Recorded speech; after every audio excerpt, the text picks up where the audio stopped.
Welcome to the Uncle's channel. Thanks for watching today, and let's continue our journey to finish every single Game Boy, Game Boy Color game. Today, focus on a game called Mysterium for the original Game Boy. Now, it's a very unique title here. It's a first-person, almost like a shooter game, but first-person exploration, I guess. You're playing as an alchemist, and you're journeying through this maze called Mysterium, trying to get down to the very bottom of it to take out this dragon who is essentially stopping this ant race. I know it sounds pretty out there at the moment. Stop this ant race from stealing all of his gold. And along the way, you're going to have to figure out like which elements you can mix in which pools of water or mercury or fire and things like that to make better weapons or make keys or all different types of items, as well as take out a variety of enemies like lions and golems and goblins and black widows and genies and just simply all different types of creatures that are cluttering up to Mysterium along the way. Honestly, it is a really fun game, even though it's cryptic and it's definitely going to be a sign of the times. I feel like it's still worth playing through, even in 2025. Now, this particular game did get moved up in the queue a bit because Josh B, 1980, I presume that's the year you were born, Josh. But you requested I cover sooner than later, so naturally moved up in the queue. So again, if you want to see me cover sooner than later, let me know the name of the game in the comments down below, and just like Mysterium, I'll move it right on up. Now, let's start the videos up looking at the box art for the game first. And the box art here is a really cool cover for the game. You have the main dragon in the background, breathing fire, having a little dragon fit of sorts. And you have this pool of mercury in front of it. This has a little cloud of smoke coming out of it because you are going to be using the pools throughout the game to create your different elements, or to create your different weapons and items and such. And you have the corridors that you're traveling through. I mean, the cover of this game summarizes it literally perfectly on like all the different aspects of it, as well as just simply having a really cool early 90s artwork to go along with that. Overall, excellent cover. Now, when you load the game up here, the title screen has a new logo for the game, which is going to be basically all these symbols of alchemy sort of pushed into one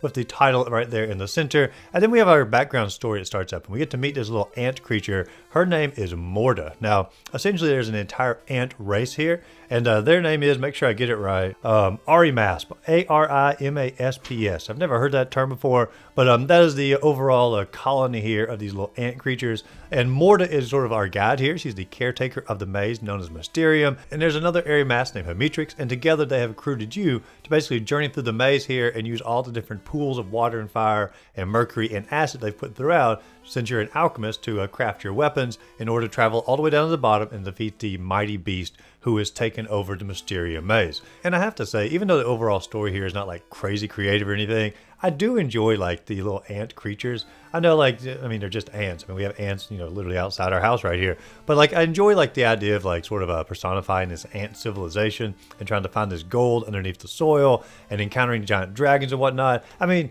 it's not happening outside, but imagine if that's what the ants were encountering as they dug down into the ground, little miniature dragons underneath the soil. I don't know.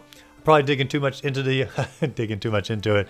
I'm probably going too far into the overall story here, but I personally do like it. Now, when you start the actual game here, you're in level 10 of the tower, and you're going to work your way all the way down to level 1. But it basically looks like a old PC game to a degree. Very much of the early first-person games where you sort of turn left and you simply do a right angle to the left, turn left again, do a right angle behind you, right angle again to the right, and then you're back in front again. And so very much of a control-wise of a old 1980s PC game.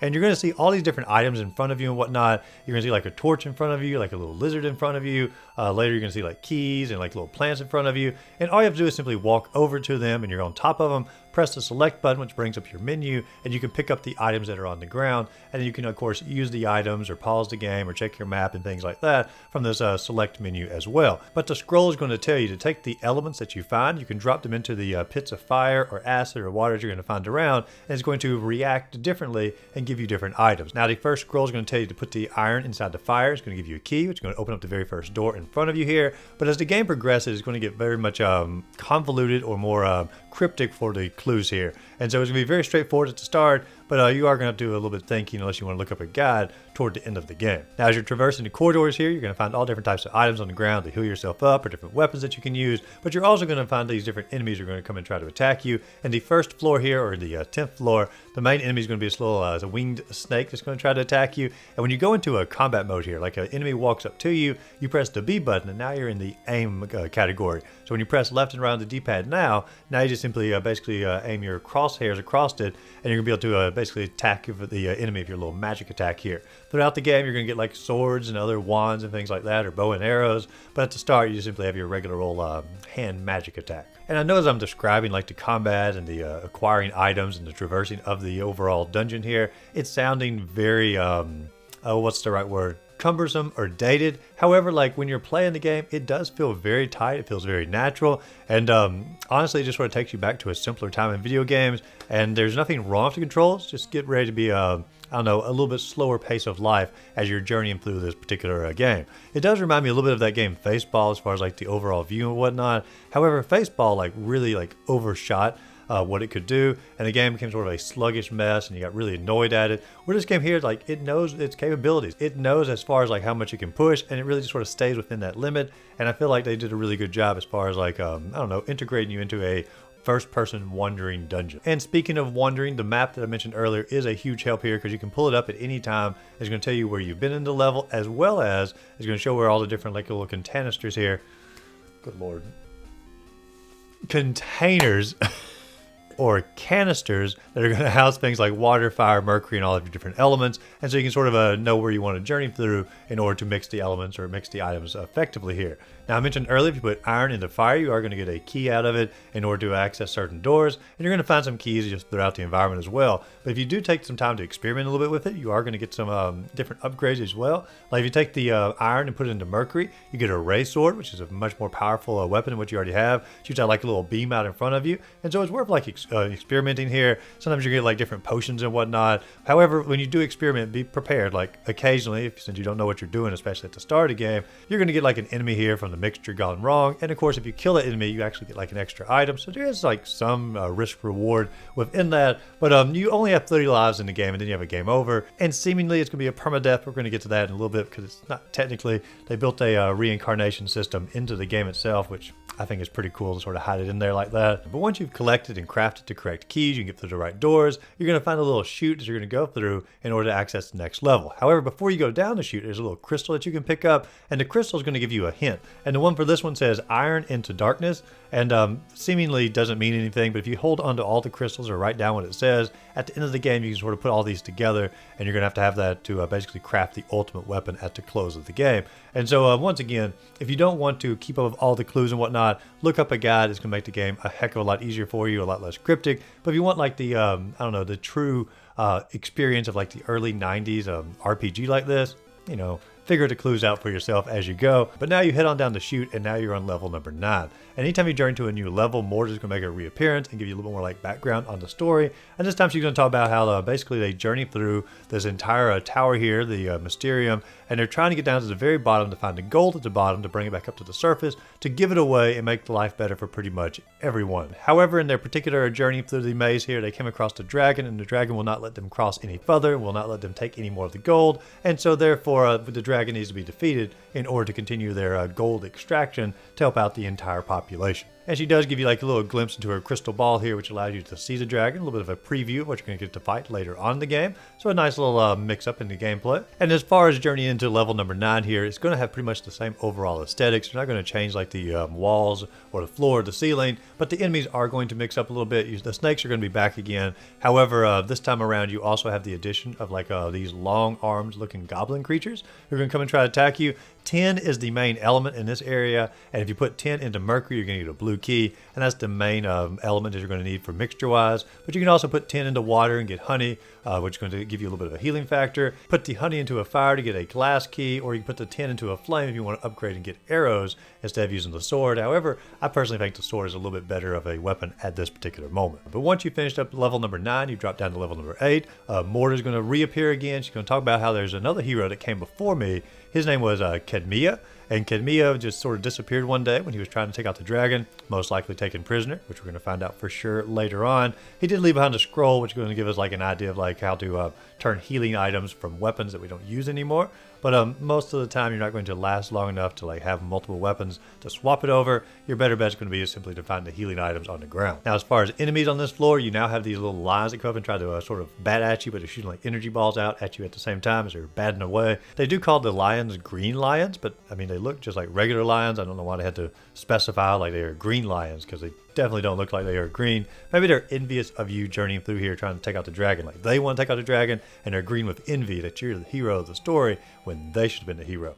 That's gotta be what it was. But regardless, you do find a wand in this area, a little bit of an upgrade from your sword. I do have my first game over on this floor as well. Now, like I said earlier, when you have a game over, it appears to be a permadeath, and you go back to the very start of the game. However, like in the first level here, once you journey out the first corridor, there's gonna be like a little item that's hidden, or not hidden, an item at the end of the hallway. But when you get to the end of the hallway, the item just sort of disappears. However, you go into the select menu and you press select, the item is actually on the floor there, and the item is called vitriol, and if you take the vitriol, it's going to give you the power of reincarnation. It's going to take you back to the level in which you died from last time. And now you're not going to get any of your items or things like that, but you do get to journey back to where you were at. So I journey back down to the lion's den, and I'm journeying through here.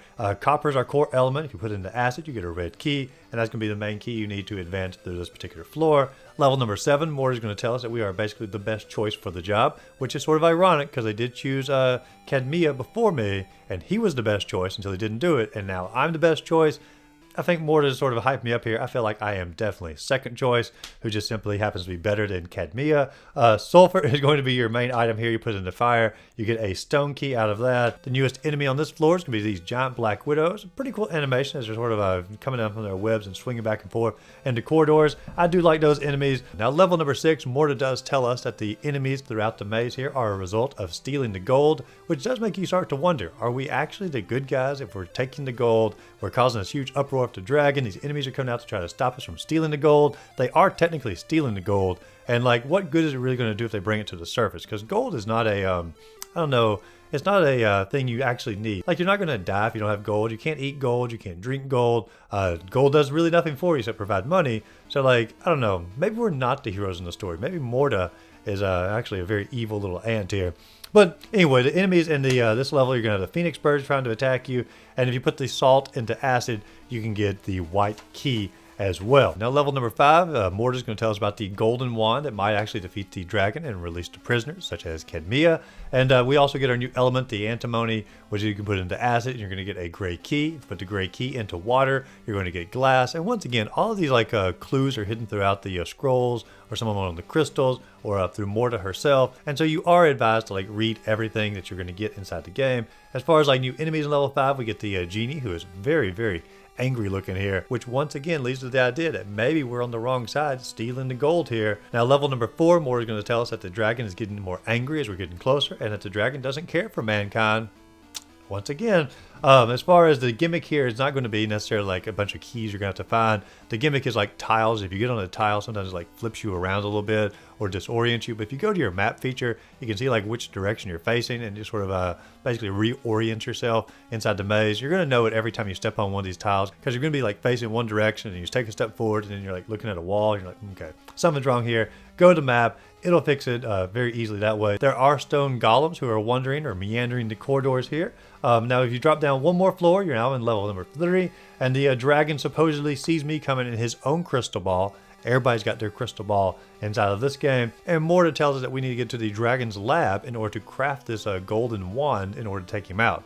And so, I don't know, I saw the dragon earlier, and I'm like, he didn't really look like he'd be one to like mix different potions and whatnot. He seemed more like just a dragon who would chill around and, you know, attack intruders and defend the treasure. Didn't really strike me as a scientist dragon. But the core element here is going to be mercury. Put the mercury into acid to get a gold key, and if you take the gold key and put it into water, you get the gray key. And there's going to be a ton of backtracking here as far as like finding the mercury and taking it to the acid, and once you get a gold key, having to take it back to different areas. I mean, this was probably the longest level in the entire game. Though you do get to see a really cool enemy called the, or I'm going to call it anyway, the Jabberwocky. Because growing up, we had like a little poetry book, and it had the Lewis Carroll story in there, a poem about the Jabberwocky, and the picture they put with that particular book matches up almost perfectly with the creature inside of the Mysterium dungeon here.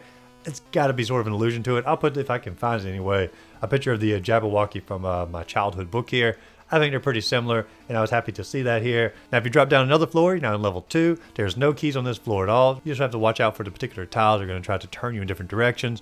Really the easiest floor in the entire game, and you can have it beaten in probably like 20-30 seconds if you simply know which direction to go in. And then we are finally on the bottom floor, which is level 1 inside the Mysterium. Now, this is a very odd floor here. There are elements literally everywhere, and you have to pick up pretty much every single one of these elements, craft one key, go out the door, and then you're going to pick up even more elements, and you're going to go to this like little scale here. And the scale, you're going to be able to mix different elements together.